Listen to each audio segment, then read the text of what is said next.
For those of us that sit at a desk all day staring at a computer, it's easy to develop habits that over time can have adverse effects on our health.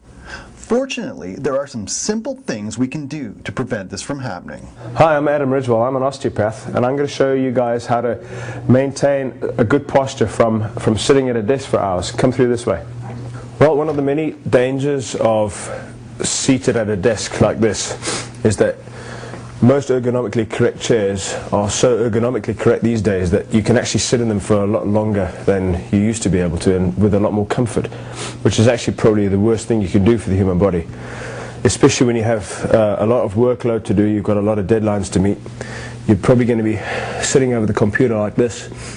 What this does is, first of all, it compresses your lungs, and what that does is it reduces the amount of oxygen that you can take into the body, and also reduces the amount of carbon dioxide leaving the body. So you get an imbalance in your blood chemistry, and you start to sigh, to open up your chest, to do these sorts of things. But all you do is you go back to the position you came into in the first place.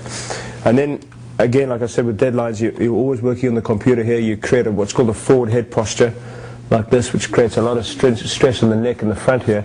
And also at the back here, if you notice the shape of my neck, it's all curved and extended.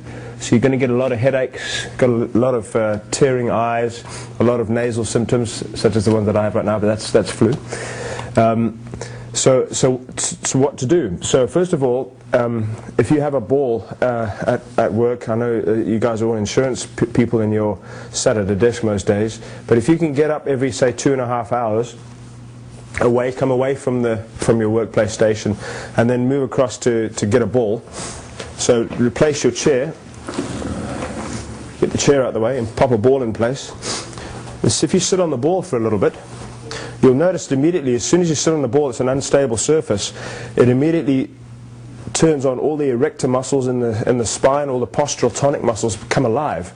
And they've actually done studies with NASA to show that when astronauts come down from space, they do a lot of work with their bone density, and they also do a lot of work on horses, on horseback, to make sure that they can stand upright again. And this angle between my trunk and my hips is actually about 110 degrees, which is actually a lot more than it is when I'm sat in a desk like this. Okay. Now you cannot slump in a ball without losing your balance. So it forces you to sit upright. Another thing that it also corrects straight away is your head posture. So you'll probably find that once you've sat on the ball for a little bit, you'll have to adjust the screen height or the screen level.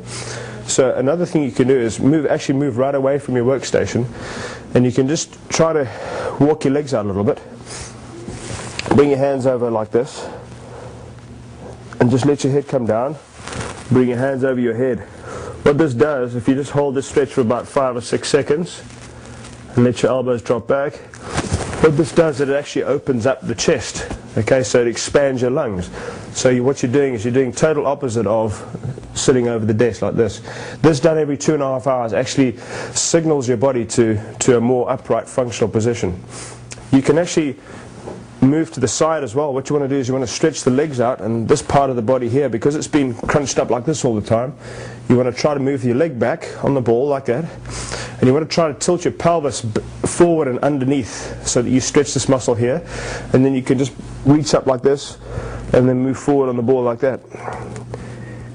Yes, all your co-workers are going to be staring at you, but hey, they should be doing the same thing. And then you can just switch around like that, move your leg back, bring your hands up, and stretch forward like that.